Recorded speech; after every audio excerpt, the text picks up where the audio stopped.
মুস্তাফিজকে দিয়ে কেন 4 ওভার করায়নি? আর একটা ওভার করাতে পারলেই তো সে সর্বোচ্চ উইকেটের মালিক হতে পারত। সে কি খুব খারাপ বল করছিল? তাহলে কেন তাকে দিয়ে 1 ওভার কম বল করানো হলো? এবার মুস্তাফিজকে দিয়ে 1 ওভার কম করানোই চরম খেপেছে বাংলাদেশের সাবেক অধিনায়ক মাশরাফি বিন মুর্তজা। টানা 2 ম্যাচে বাজে করার পর অবশেষে ছন্দে ফিরেছে মুস্তাফিজুর রহমান। দারুণ স্লোয়ার বলে মুগ্ধ করেছে মুস্তাফিজ। হায়দরাবাদের বিপক্ষে মাত্র 2 ওভার 5 বল করে 19 রান দিয়ে তুলে নেন 2টি উইকেট। তবে এমন দারুণ বোলিংয়ের পরেও আর একটি ওভার করতে পারেননি মুস্তাফিজ। বিগত ম্যাচগুলোতে সাধারণত মুস্তাফিজ 19তম ওভারে নিজের 4র্থ ওভারটি করতে আসে। তবে গতকাল একটি ওভার কম করেছে মুস্তাফিজ। ম্যাচের 19তম ওভারে নিজের 3য় ওভার করেন মুস্তাফিজ।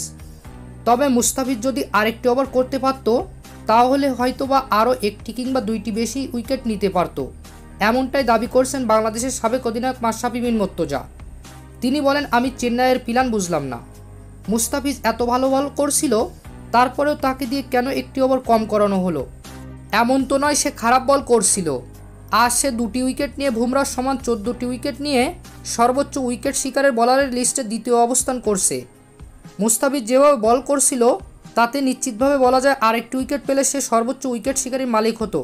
তবে চেন্নাই ক্যাপ্টেন তাকে একটি ওভার কেন করায়নি সঠিক বুঝতে পারলাম না। তাহলে কি চেন্নাই ক্যাপ্টেন চায় না বাংলাদেশের বলার পার্পল ক্যাপটা পাক? এভাবেই নিজের রাগ ঝাড়ছিলেন মাশরাফি বিন মুর্তজা। তো প্রিয় দর্শক, মাশরাফির মতামত আপনারা কিভাবে দেখছেন জানিয়ে দিন আমাদের কমেন্ট বক্সে। ধন্যবাদ।